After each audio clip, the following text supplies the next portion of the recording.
Hey everybody, I am so excited to be able to spend some time with you. I'm really bummed out that we can't be together right there at Redwood Camp Meeting, but I want to tell you that I miss you all. I think it's been about 3 years since I was right there in the Adult 2 tent with you. That's been quite a while ago. I miss seeing you. I miss the smell of the redwoods. I miss the smell of the corn dogs cooking in the afternoon. I miss the smell of the porta-johns ripening in the afternoon.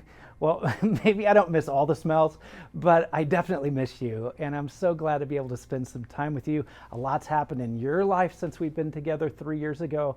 A lot's happened in my life. I can't believe that when I last saw you, I was one of the pastors of the Loma Linda University Church. And now I'm so blessed to work for you as the speaker director of Faith for Today, your Adventist media ministry that is specifically targeting those who do not want to watch religious broadcasting. And so it's so great to connect again. I'd love to hear from you. Go to our website at Faith for Today and let me know what's been going on in your life since I last saw you. Now, during this camp meeting, I want to share with you a couple of messages that deal with your identity in Christ. What is it that has created your specific identity as a Christian? And to do so, I'm going to share with you perspectives of two disciples. Both of them start their first names with the letter J.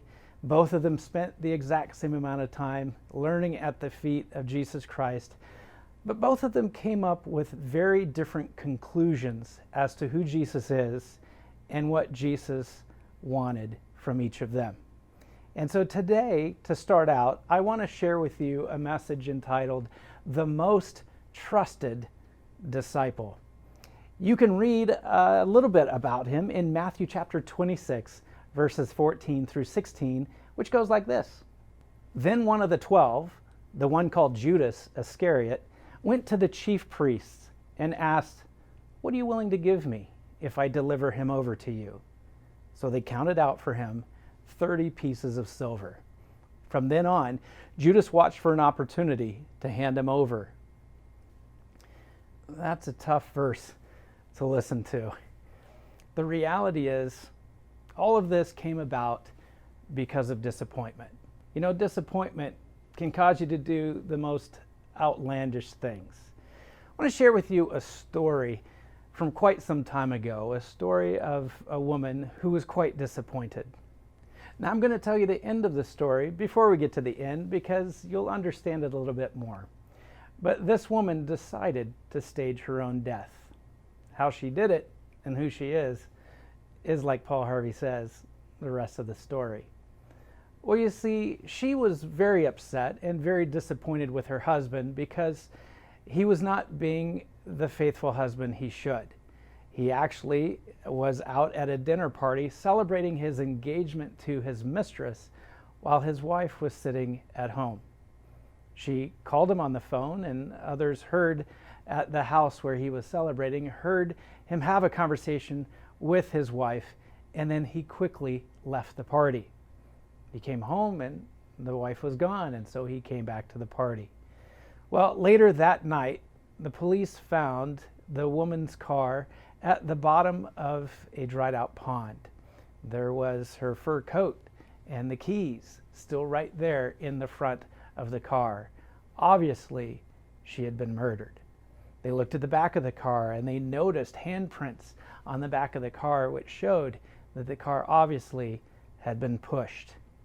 They searched and they searched for this woman all throughout England, all throughout Great Britain, trying to find where could she possibly be and where did he bury the body. They sent out search dogs and they sniffed everywhere to try to find where the body might have been buried. Her greatest desire was that her husband would be arrested, accused for her murder, and ultimately executed for her death. And then she would come out of hiding, feigning amnesia and wondering what in the world had happened. There was just one major problem, though. She just had too famous of a face. Because that woman who had planned out the execution of her husband because of her disappointment, that woman was none other than the queen of murder mysteries herself, Agatha Christie. Like I said, disappointment can cause you to do the most outlandish things. So today I want to talk to you about the disciple who dealt with the greatest level of disappointment and what that led him to do. I want to take you all the way to the last week of Christ's life before crucifixion. And I actually want to take you right to the middle of the week, Wednesday. So, we've made it all the way to Wednesday. Typically, Wednesday is known as Hump Day. You've made it through the worst and now it's all downhill from here. But that's only if you're not familiar with the rest of God's story. This week is only halfway through and it's all uphill from here. And in 2 days, that uphill climb becomes literal as our Messiah must drag his own cross up to the top of a hill called Calvary. This week has already been packed full of exhaustive action. On Sunday, they swung palm branches and cries of "Crown him" announced his arrival. By Friday, the whip will swing and cries of "Crucify him" will announce his departure.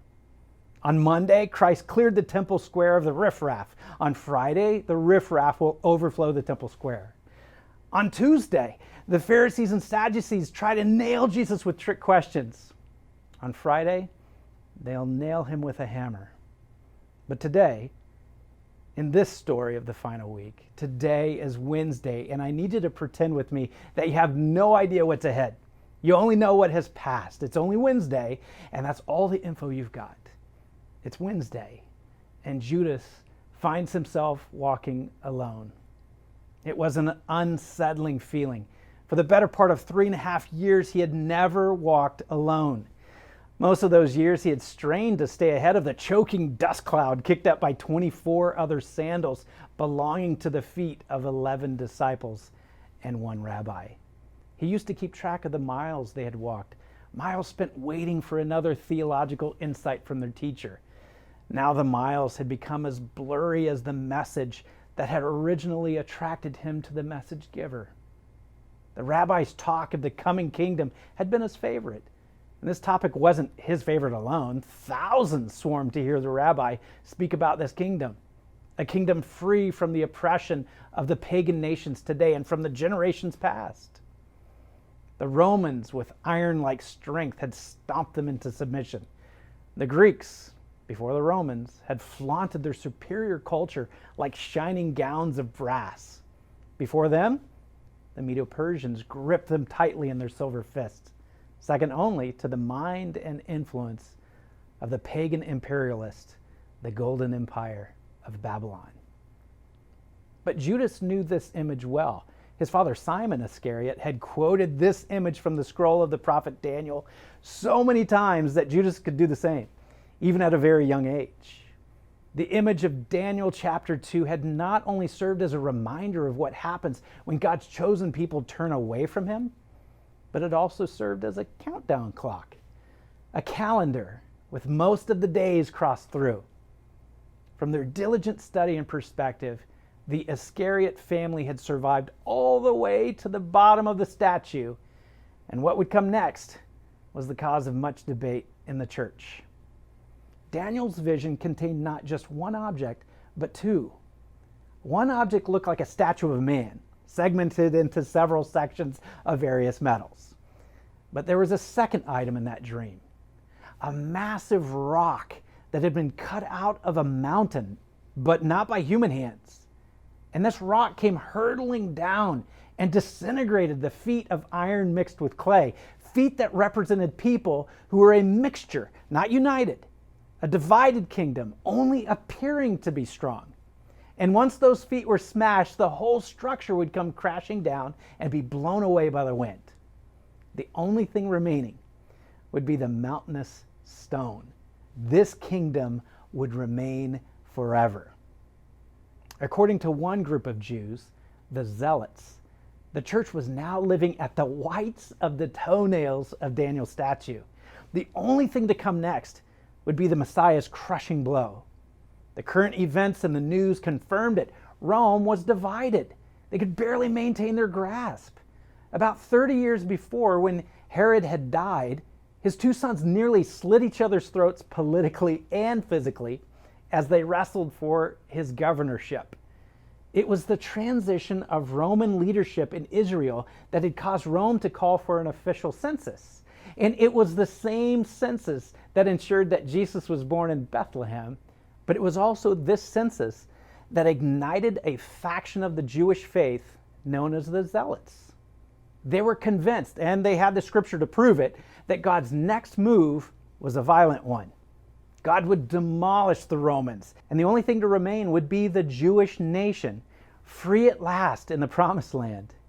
The more unstable the Roman domination became, the more like iron mixed with clay they would be. And that's why many zealots became radicalized and joined a secret society known as the Sicarii. Sicarii is the Greek word for daggermen.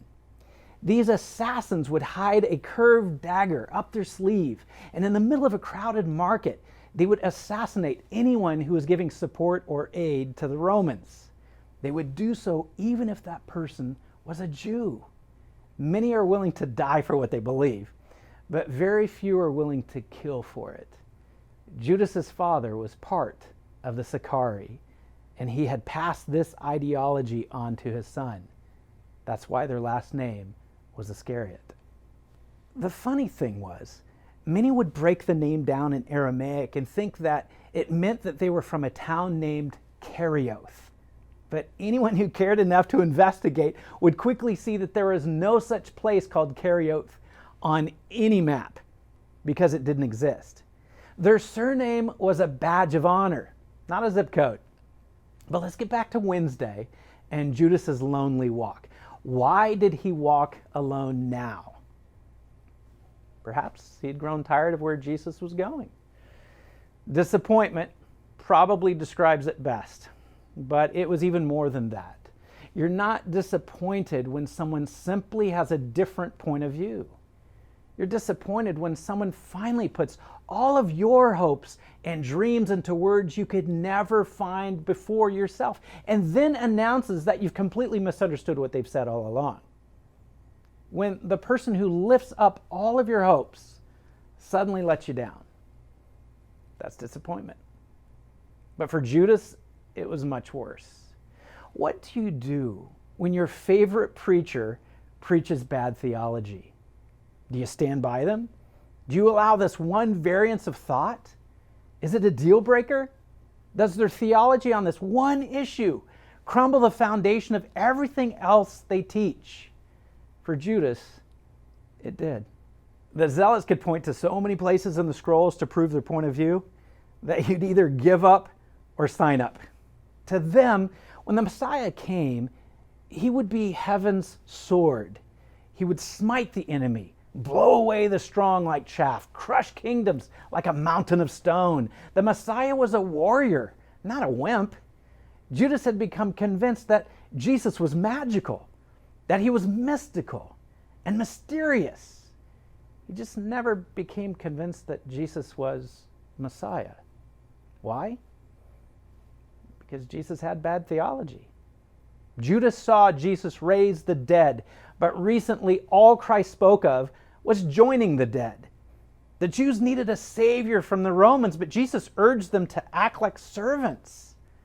The Messiah was supposed to lead a new exodus to freedom, but Jesus instead said, "Render unto Caesar what is Caesar's." Jesus could mend withered legs, but he didn't even try to mend a crippled church. He opened the eyes of the sightless, but seemed blind to his own misinterpretation of prophecy. The more Judas looked at Jesus, the less he saw a Messiah. The zealots had filled in all of the theological puzzle pieces except for one. And as enlightened as the zealots had helped Judas to become, he could clearly see that Jesus was theologically out of shape. He didn't fit. He wasn't even from the same puzzle box. It was time for a return, an exchange. Time to take him back to the shop where you found him and get a refund. Judas knew too much to remain at the feet of the master teacher. So he walked alone. He knew where he was headed, and he prayed that they'd still let him in. A sliver of moon and the stars crawled silently across the blackness. But the breeze, thick with the conversations of thousands of pilgrims covering the holy mount, pressed away the usual calm. To his right, attached to Pilate's palace, faint amber light within the prison windows flickered. The shadows of men wobbled against their cell walls. Inside one of those barred windows sat a true hero, a more perfect Messiah. Judas knew him well and wished him well too. That wasn't unusual. The whole city knew this hero. He had done what most Jewish men had dreamt of doing dozens of times themselves. This man in prison was another Jesus. Literally, another Jesus. Jesus Barabbas. Judas had to pause and ask himself, had he followed the wrong Jesus? Jesus Barabbas was a zealot, just like him. He was part of the Sicarii, the daggermen, just as he was. The only difference was that Barabbas got caught. There was a major uprising. Many Sicarii dissolved into the crowd, but Barabbas did not. Now his supporters prayed for a miracle, a twist of fate that might set this hero free.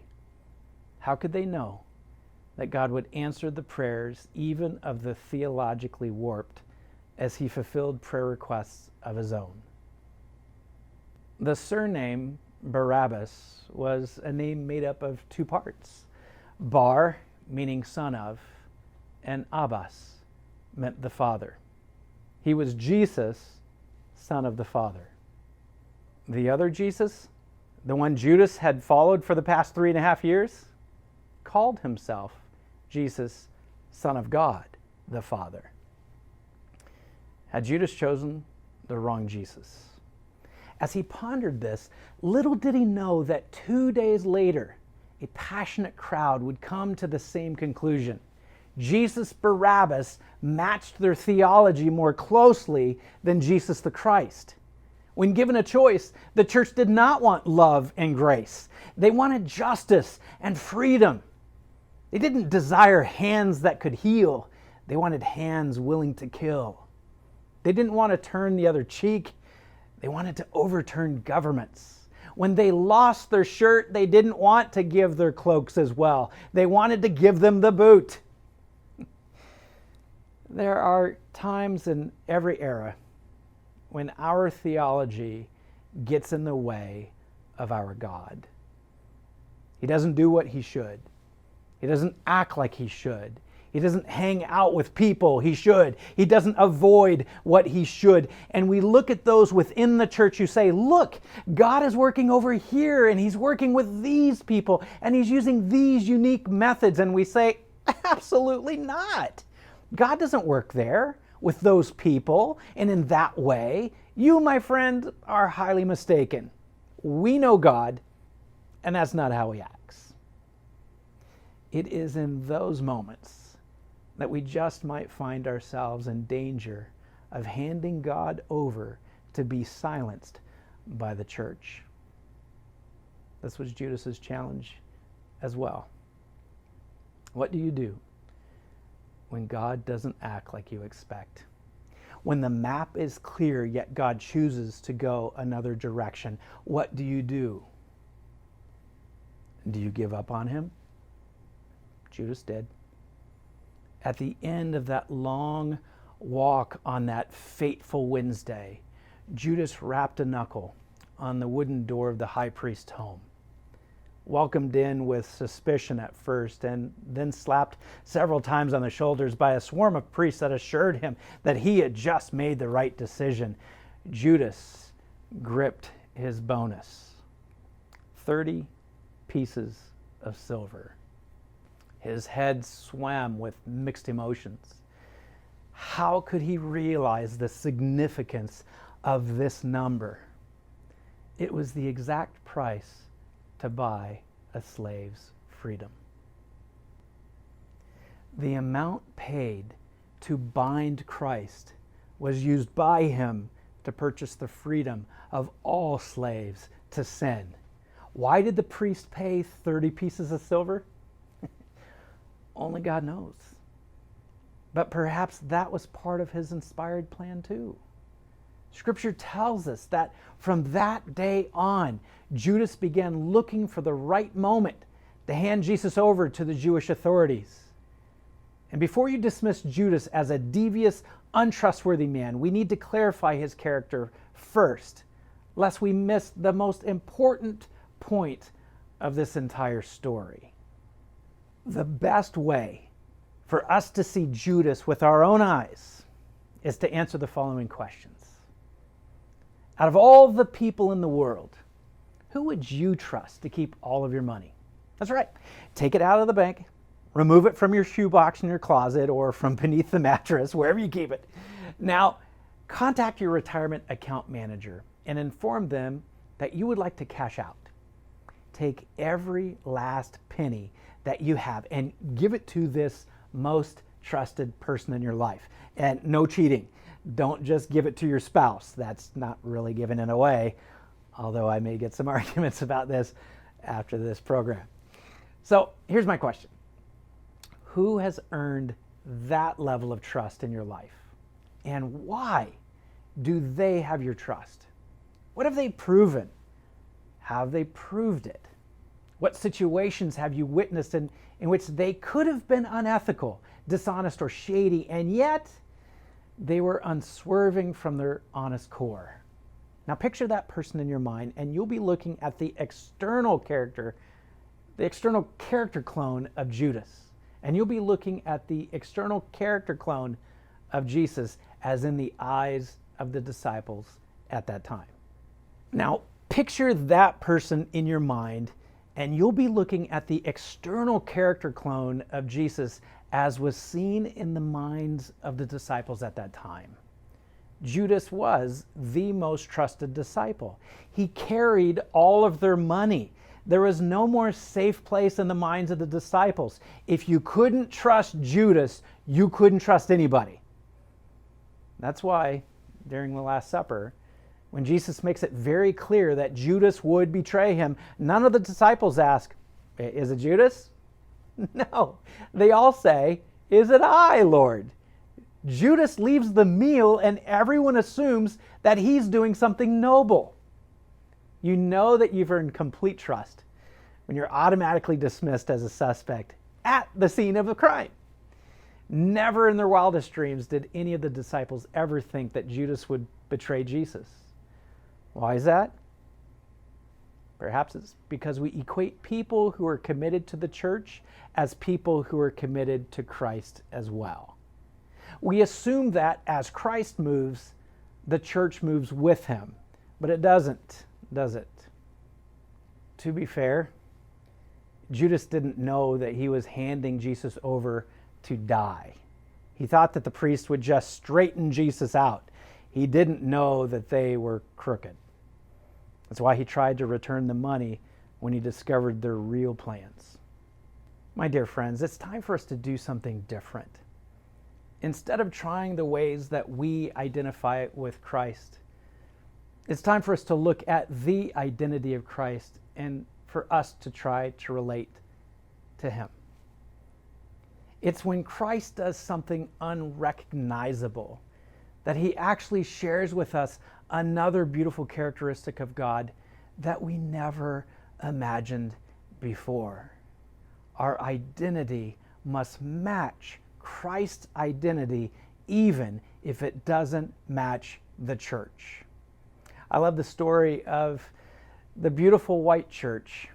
Tall steeple stood proudly right across the street from the university. During one worship service, a young man came walking in late, of course. He was wearing a wrinkled t-shirt. His jeans had holes at the knees. His hair went everywhere but where it probably should be going. And he walked in his flip-flops in on the tile floor of the sanctuary. Being an amazing church, he walked in and realized that there were no seats toward the back. So he began walking down the aisle to try to find a seat. Getting all the way to the front of the aisle, he realized there wasn't a seat to be had, and so he crossed his legs and plopped down right in the middle of the aisle at the front row of the church. Now, at the very back of the church, the head elder, a very regal man in his blue pinstripe suit and his cane with a metal tip, began clopping his way down the aisle, the tile singing out every time his cane hit it. As he walked down the aisle, church members looked his direction and realized he's a man from a different time, a time that doesn't understand the young people of our day. The church grew completely still, except for the sound of this elder marching his way to the front of the aisle. The people watching couldn't blame him. Many of them would want to say something too, but they just watched silently.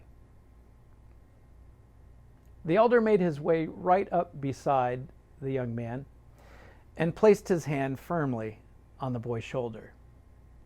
He looked down sternly into the boy's eyes and asked him, "May I sit here with you?" The young man said, "Sure." And with much effort, the elder made his way down and sat cross-legged next to the boy because, as he puts it, he didn't want the young man to have to worship alone. Today, church, we have a great challenge. Is our identity a true reflection of Christ? Or is our identity wrapped up in what we believe and things that we feel if we believe the right things, they will save us? Let me encourage you today, as a disciple of Christ, as you're walking with Him, don't let your disappointments lead you to do the outlandish.